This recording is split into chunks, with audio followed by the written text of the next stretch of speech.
December 1944. The Ardennes farce. Belgium. Snow drifted silently across the dark pine trees, while a column of German Panther tanks crawled along a frozen road cut through the woods. Exhaust smoke hung low in the night air. Ice cracked beneath. Steel tracks weighing nearly 50 tons. Inside one of the tanks, 5 men sat shoulder to shoulder beneath thick armor plates damp with condensation. The engine roared so loudly that conversation became little more than gestures and short shouts. Then the first shell landed, not close enough to hit them, close enough to shake the earth. A second explosion burst high in the trees above the road. Wood splinters rained across the tank hull like machine gun fire. Another shell followed. Then 5 more. The forest disappeared inside smoke, snow, and flying debris. Radio screamed with broken transmissions. Engines stalled. Somewhere ahead, fuel trucks were burning. The American tanks had not even arrived yet, but many German crews already knew what was coming next, because by late 1944, the most feared weapon on the Western Front was often not another tank. It was American artillery. When the Second World War began in September 1939, German armored warfare appeared unstoppable. Across Poland, columns of panzer tanks moved with a speed Europe had never witnessed before. Aircraft attacked roads and railways ahead of them while motorized infantry flooded through gaps in enemy lines. Radio communication allowed commanders to redirect units in real time. Entire armies collapsed before they fully understood where the main attack was coming from. The world would eventually give this style of warfare a name. Blitzkrieg. For German tank crews, speed and aggression became articles of faith. Victory depended on movement. A tank that kept advancing remained dangerous.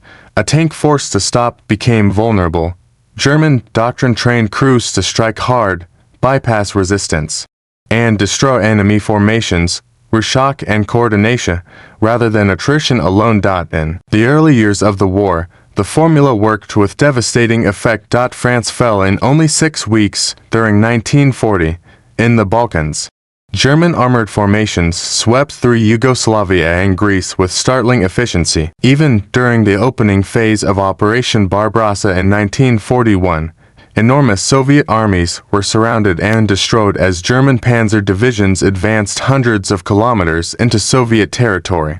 Inside the armored forces, confidence grew rapidly. German crews increasingly believed that battlefield success depended on superior training, superior optics, superior gunnery, and superior tanks. By 1943 and 1944, this belief seemed reinforced by the arrival of vehicles like the Panther and Tiger.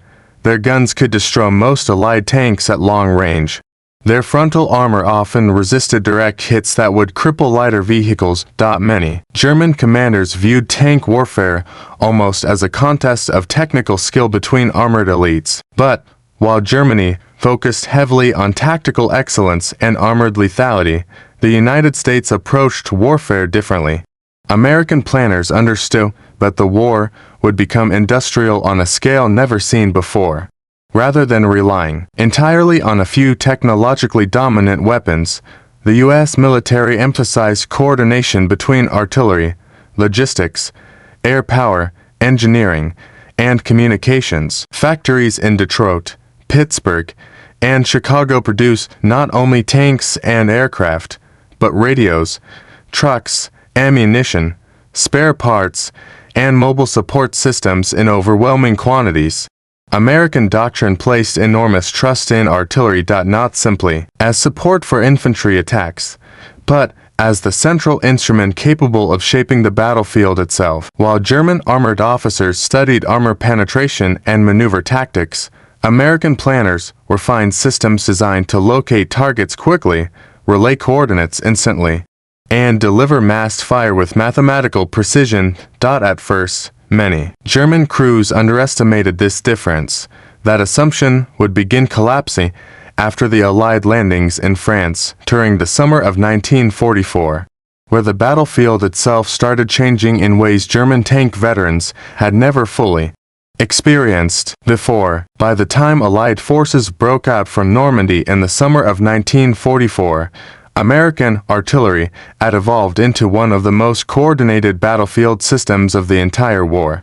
The transformation was not based on a single weapon. It was based on speed. American forward observers moved close behind infantry and armored spearheads carrying radios that linked directly to artillery command networks miles away. A target spotted by a single observer could trigger fire where multiple battalions within minutes, sometimes within seconds. Coordinates passed rapidly between command posts, plotting teams, and gun batteries operating across enormous sections of the front. For German tank crews, the danger often arrived before they even saw the enemy. Columns advancing through the hedgerows of Normandy discovered crossroads already under observation. Forest edges became killing zones. Open fields turned into artillery traps the moment tanks attempted to maneuver across them. Shellfire did not always destroy the tanks outright. Often it did something worse. It stopped them, and once armored formations stopped moving, American aircraft, tank destroyers, and infantry could begin isolating them piece by piece. The U.S. Army also possessed an advantage Germany had no longer matched by 1944. Ammunition supply. American artillery units fire enormous quantities of shells day after day without exhausting reserves. Self-propelled guns like the M7 Priest allowed artillery to move alongside advancing forces, keeping pressure on retreating German units while remaining difficult to counterattack. Entire sectors of the battlefield could suddenly disappear beneath coordinated barrages involving dozens or even hundreds of guns firing simultaneously. One tactic became especially feared: time on target. Instead of shells arriving gradually, American batteries calculated trajectories so rounds fired from distant guns landed almost at the exact same moment. German crews often received no warning adjustment shots. The first indication of incoming fire was a sudden wall of explosions erupting all around them simultaneously. In dense terrain, the effect became even deadlier. During battles in the Ardennes forest and the Ardennes, shells bursting in treetops sprayed lethal splinters downward onto infantry supporting German armor. Radios were destroyed, supply vehicles ignited. Crewmen attempting repairs outside their tanks were cut apart by fragments. Even heavily armored vehicles became isolated once the infantry around them disappeared. Then came the proximity fuse, introduced by the Americans in late 1944. The VT fuse detonated artillery shells automatically above the ground instead of upon impact in force. This created devastating air bursts that multiplied fragmentation effects across wide areas. German soldiers described entire tree lines exploding overhead in seconds. At Falaise, Lorraine, Aachen, and Elsenborn Ridge, German armored units repeatedly encountered the same pattern. Before direct combat even began, artillery disrupted timing, movement, visibility, communication, and morale. Veteran crews who once feared Soviet anti-tank guns or British armored attacks increasingly dreaded something far less visible: the distant sound of American artillery batteries preparing to fire. From the outside, German tanks appeared nearly indestructible. The Panther carried thick sloped armor and a high-velocity 75mm gun capable of destroying Sherman tanks at long range. The Tiger was even more intimidating. Its massive 88mm cannon became one of the most feared anti-tank weapons of the war. Allied crews often described the sight of a Tiger emerging through smoke as terrifying. But inside those armored vehicles, the experience of artillery fire was very different. Tank interiors were cramped steel chambers filled with heat, fuel fumes, noise, and tension. Crewmen worked only inches apart. Every impact against the hull echoed violently through the compartment. Even near misses could stun the crew temporarily as shockwaves slammed through armor plates. Instruments rattled, vision ports clouded with dust, radios crackled with overlapping voices and emergency reports, and unlike tank versus tank combat, artillery created helplessness. A German gunner could fight another tank. He could aim, maneuver, and return fire. Artillery offered no visible target. Shells came from miles away, often hidden behind hills or forests. Crews waited inside their vehicles listening to explosions grow closer without knowing where the next impact would land.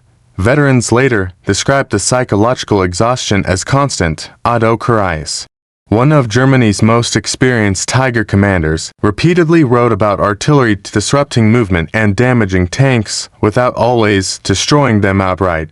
Tracks shattered, optics cracked, engines overheated while vehicles remained immobilized under shell fire. A fully functional tank trapped beneath artillery fire could become nothing more than a steel bunker waiting for the next strike. Force made everything worse. In places like Ardennes and the Ardennes, shells bursting in treetops showered tanks with wood. Fragments and steel splinters. Hatch openings became deadly exposure points. Crewmen repairing damaged tracks often die before finishing the job. Even when armor survived intact, the surrounding battlefield became chaos. The fear did not come only from death, it came from being buried beneath explosions while unable to fight back. The effectiveness of American artillery during 1944 and 1945 was not accidental. It was organizational. Before the war, the U.S. Army invested heavily in centralized fire control systems that allowed artillery units to coordinate rapidly across large battlefields. Instead of operating independently, batteries could mass fire together through communication networks linking observers, command posts, and firing units in real time. This gave American forces extraordinary flexibility. A forward observer riding with infantry or armor could identify a German position and request artillery support immediately. Coordinates moved through radio systems to plotting centers, where firing solutions were calculated rapidly using standardized procedures. Within minutes, shells from multiple battalions could converge on a single location. German forces struggled to match this speed consistently by late war. As Allied bombing campaigns damaged infrastructure and fuel shortages worsened, German communication systems became increasingly unreliable. Radio shortages forced some units to rely on runners or field telephones vulnerable to artillery damage themselves. American artillery networks kept functioning even during fluid mobile warfare. One of the most feared techniques became the time-on-target barrage.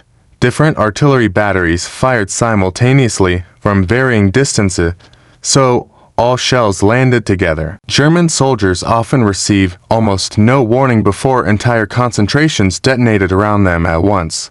The effect was devastating psychologically. Traditional artillery sometimes allowed troops a few seconds to seek cover after hearing ranging shots. Time-on-target fire removed that opportunity completely.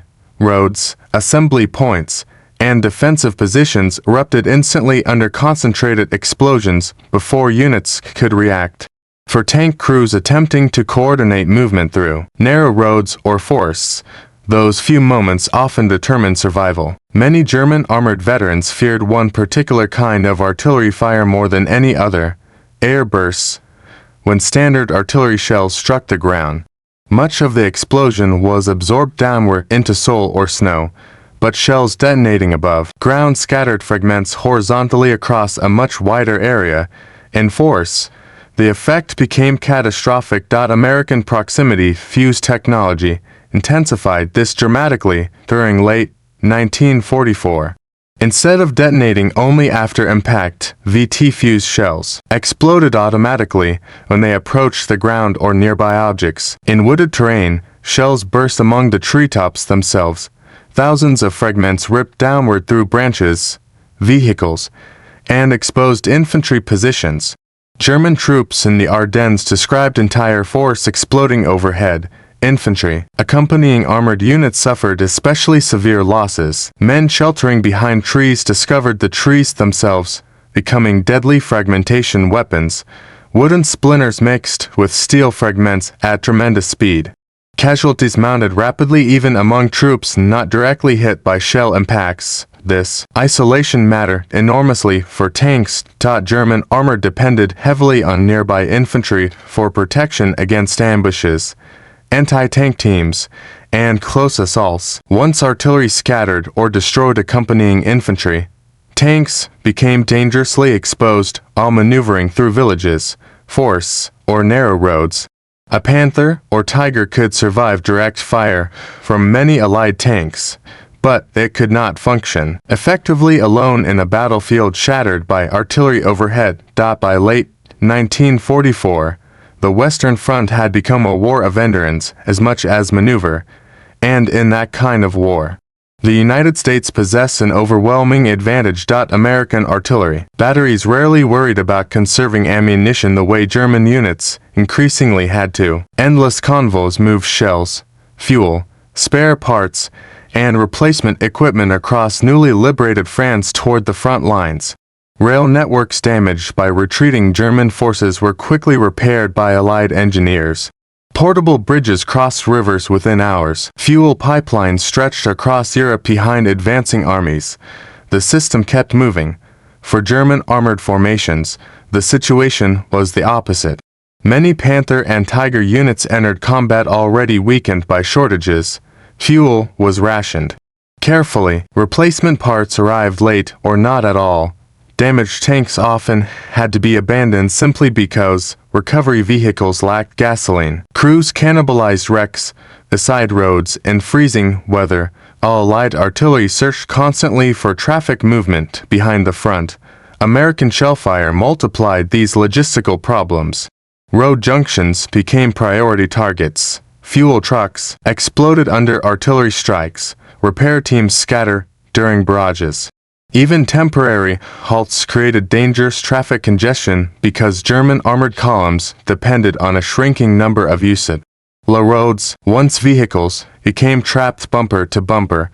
Artillery concentrations could paralyze entire formations. During the Battle of the Bulge, some German units advanced only a few kilometers in an entire day despite initial breakthroughs. Not always because enemy tanks blocked them, often because artillery destroyed timing itself. Every delay burned more fuel. Every damaged truck reduced supply flow. Every cratered road slowed the advance further. German commanders, who once depended on speed and surprise, found their offensives gradually strangled by constant shellfire. The battlefield became a machine of exhaustion, and American industry kept feeding it. Many post-war accounts from German armored veterans reveal a striking pattern again and again. Experienced commanders described artillery as one of the most psychologically draining threats on the battlefield. Otto Carius, who commanded Tiger tanks on both eastern and western fronts, frequently emphasized how artillery disrupted operations even when tanks survived physically. Intact, a shell landing nearby might jam a turret ring with dirt and debris. Fragments could destroy optics or radio antennas. Shockwaves damaged engines and suspension systems. Crewmen suffered concussions inside vehicles that appeared untouched from the outside. A tank did not need to burn to become useless. Other German veterans described artillery forcing crews to remain buttoned up inside their vehicles for hours at a time. Visibility through narrow periscopes became dangerously limited. Situational awareness collapsed. Infantry support disappeared into smoke and confusion. Tank commanders often lost communication with neighboring units, while barrages isolated formations across fragmented terrain. This uncertainty created enormous stress. German crews trained for aggressive maneuver warfare. They expected to identify targets, to exploit weak points, and outfight enemy armor through tactical skill. Artillery denied them that control. Instead of maneuvering freely, they found themselves pinned beneath invisible firepower they could neither see nor effectively counterattack. Counter-battery fire rarely solved a problem. American artillery units remained highly mobile and coordinated through superior communications. Even when German guns located firing positions, Allied batteries often shifted locations rapidly or received protective support from additional artillery and aircraft. Some veterans later admitted that hearing American artillery registration shots nearby immediately changed the emotional atmosphere inside. A tank taught the battlefield suddenly became unpredictable, and unpredictability killed confidence faster than enemy armor ever could. German tank crews understood the strengths and weaknesses of Allied armor very clearly. In direct combat, many believed they held the advantage. The Panther's long-barreled gun could destroy Sherman tanks at ranges where return fire often struggled against German frontal armor. Tiger crews in particular developed reputations for knocking out multiple enemy tanks before being threatened themselves. German optics were generally superior. Crew training remained highly professional despite mounting losses. Tank duels, while dangerous, still felt understandable. Crews could position themselves behind ridges, engage from prepared ambush sites, or exploit long-range firepower advantages. A skilled commander believed he still possessed influence over the outcome of the engagement. Artillery removed that belief entirely. No armor thickness could prevent mobility damage from repeated shelling. No powerful gun mattered. If roads vanished beneath craters, or if infantry escorts were destroyed before an advance began, even elite heavy tanks became vulnerable once immobilized or isolated. American doctrine exploited this reality relentlessly. Rather than relying solely on Sherman tanks to defeat Panthers and Tigers head-on, U.S. forces used artillery to disrupt German movement first. Barrages delayed reinforcements, broke up formations, and forced tanks into predictable routes or aircraft. Tank destroyers and infantry anti-tank teams could engage them under better conditions. For German crews, this often felt deeply frustrating. Their tanks remained technically formidable weapons, yet the battlefield itself increasingly prevented them from using those strengths effectively. A Panther hidden in a defensive position could dominate open ground, but a Panther trapped beneath artillery fire on a forest road became little more than an expensive target waiting for fuel, repairs, or escape routes that might never arrive. And, during the winter fighting of late 1944, that feeling of paralysis would reach its most devastating scale yet. December 16, 1944. The Ardennes.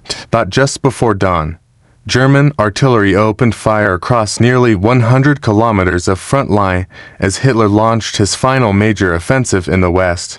More than 200,000 German troops surged toward thinly defended American positions through snow-covered forests and narrow mountain roads. Panthers, Tigers, assault guns, and armored half-tracks pushed westward beneath freezing fog that grounded most Allied aircraft. At first, the attack achieved surprise. American units along parts of the front were overwhelmed or forced into rapid retreat. German spearheads captured crossroads, isolated villages, and advanced deeper into Belgium than Allied commanders initially believed possible. Fuel depots were seized. Prisoners marched eastward through the snow. For several days, confusion spread throughout Allied headquarters as German armored columns penetrated the Ardennes. But, beneath the chaos, one American advantage survived intact: artillery communications.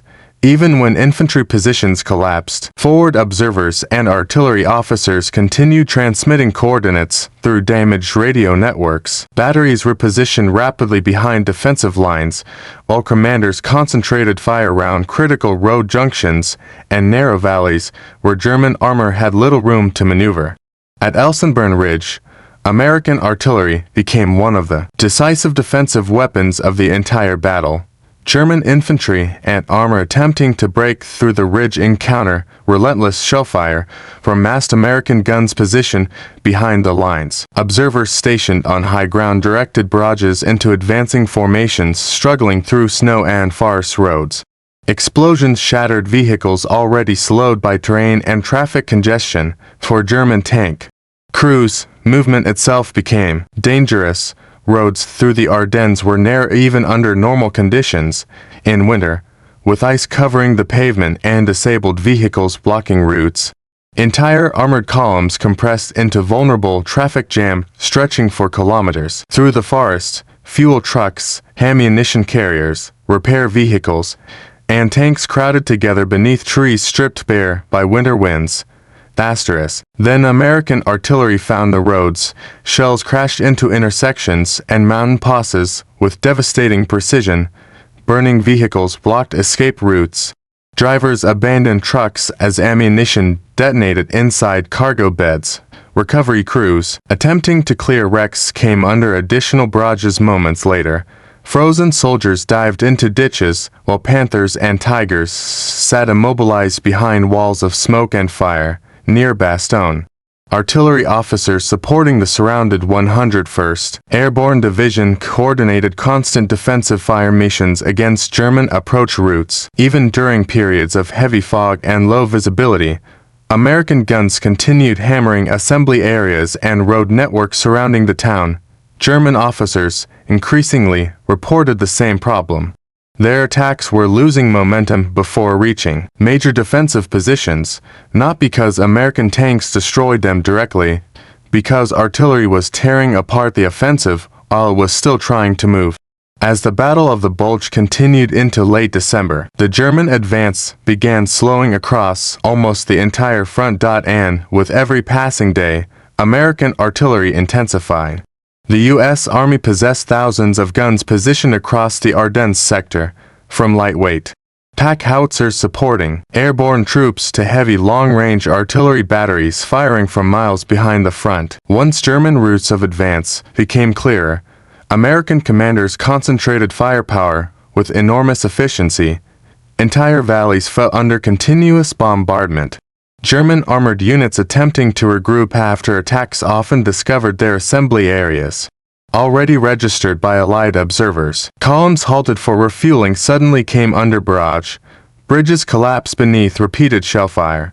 Supply convoys moving at night through forest roads encountered artillery strikes directed by sound, ranging, radar tracking, and forward reconnaissance teams. The offensive slowly lost cohesion.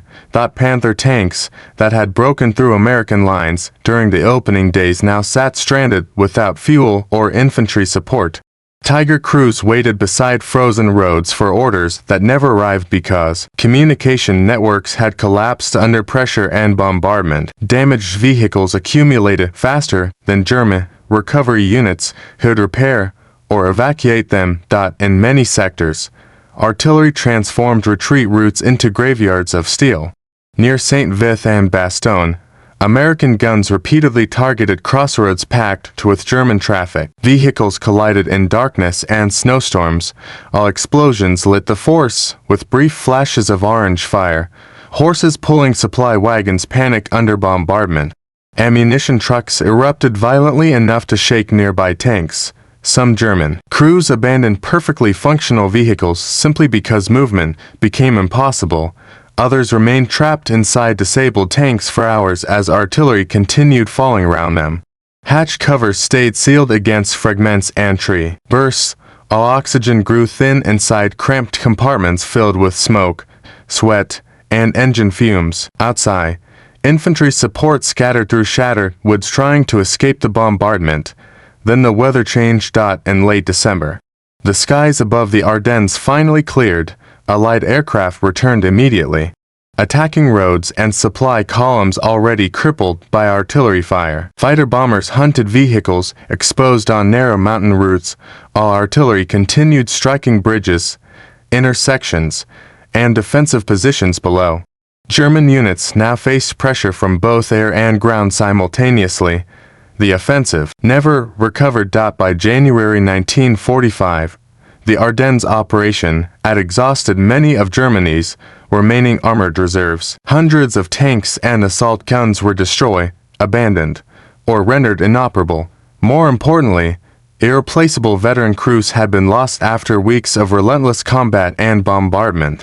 And throughout the battle, one reality had become unmistakably clear.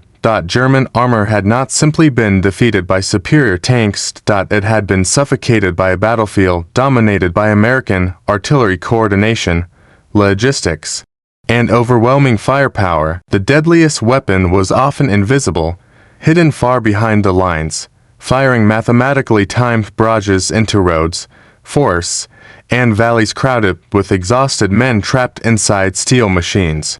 The great armored offensive that Hitler hoped would split the Western Allies apart instead collapsed beneath explosions the tank crews could rarely even see When the Battle of the Bulge finally ended in January 1945, Germany had lost far more than territory. It had lost armored strength it could never replace. The offensive consumed enormous quantities of fuel, ammunition, vehicles, and trained personnel at a moment when the German war economy was already collapsing under Allied bombing and constant retreat. Hundreds of tanks and assault guns were destroyed during the fighting, but many others were simply abandoned after mechanical failure, fuel shortages, or artillery damage made recovery impossible.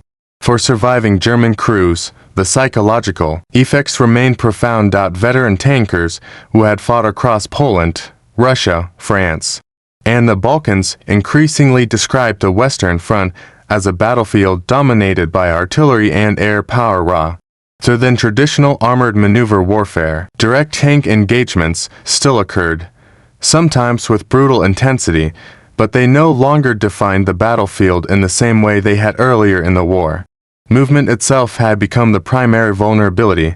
American artillery doctrine emerged from the Ardennes with its reputation strengthened dramatically.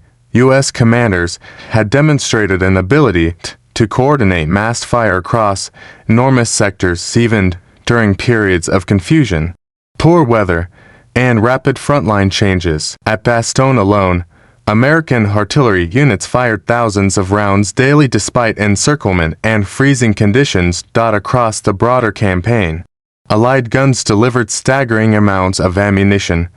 During major operations in Northwest Europe, U.S. artillery batteries sometimes fired tens of thousands of shells in a single day.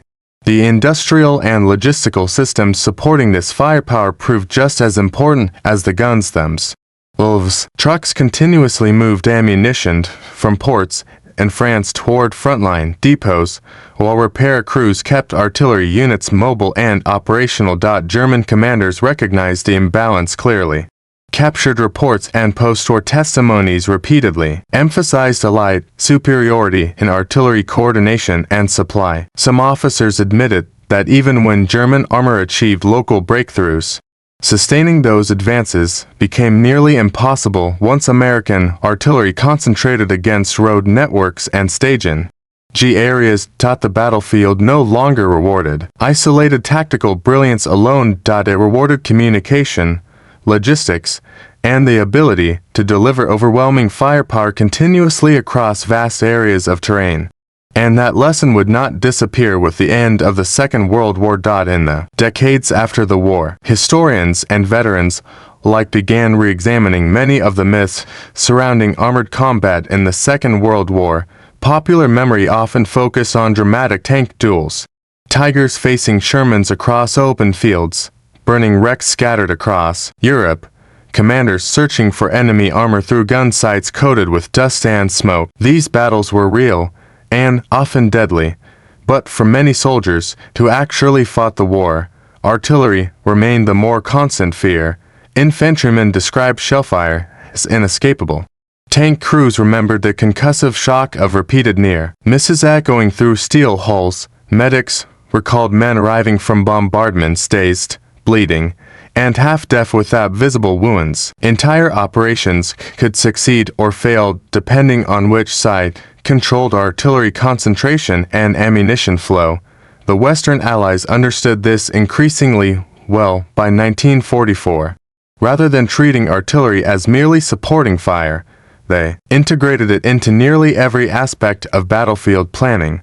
Air reconnaissance identified targets deep behind enemy lines. Radio networks linked observers directly to firing batteries. Logistics systems ensured guns rarely fell silent for long, armored formations advance not only behind tanks, but behind moving walls of coordinated explosions. The influence of these methods continued long after 1945. During the Cold War, NATO doctrine placed enormous emphasis on artillery coordination, rapid communications, and suppression of enemy armored movement. Military planners studying the Second World War repeatedly pointed toward the effectiveness of Allied fire direction systems in Northwest Europe. Even modern battlefield concepts still reflect lessons learned in forests, valleys, and frozen roads. During campaigns like the Ardennes, for Germany's surviving armored veterans. Those memories often remained intensely personal. Many remembered not the moment they fired their guns, but the moments spent waiting beneath bombardment, unable to respond. The battlefield had changed around them. Technology, communications, and industrial logistics increasingly shaped combat more than individual vehicles alone. A Panther or Tiger could dominate a direct engagement, but no tank, no matter how heavily armored, could dominate a battlefield where invisible artillery batteries controlled the roads, the force, and the movement of entire armies. And in the silent winter after the war, abandoned tanks still rested beside shattered trees across the Ardennes, reminders that the deadliest weapon was often the one never seen at all. Winter eventually returned to the Ardennes long after the war ended. Snow covered the shell craters. Forests slowly regrew across hills, owns torn apart by artillery fire. Rusted fragments of tanks disappeared beneath moss and frozen earth, while the roads that carried armored columns became quiet again. But the battlefield had revealed something important about modern war. For decades, armored vehicles symbolized power, massive guns, thick steel armor, engines capable of carrying destruction across entire continents. To the world, tanks appeared unstoppable. Yet during the final years of the Second World War, another force began overshadowing them. Coordination. American artillery did not rely on a single superweapon or invincible machine. Its strength came from communication networks, logistics, mathematics, industry, and timing. Men operating guns miles away could shape battles they never physically saw, stopping entire armored offensives through calculations transmitted over radios and telephone wires. For German tank crews, that reality became impossible to ignore. By 1944, the greatest danger was often not the Sherman tank waiting across a field. It was the invisible artillery observer hidden somewhere beyond the trees, the distant batteries already adjusting their range, the sudden explosion that arrived without warning and turned movement, planning, and survival into chaos. Because in the industrial age of warfare, victory no longer belonged only to the strongest machine. Sometimes it belonged to the sigh that could coordinate destruction faster than the enemy could escape it.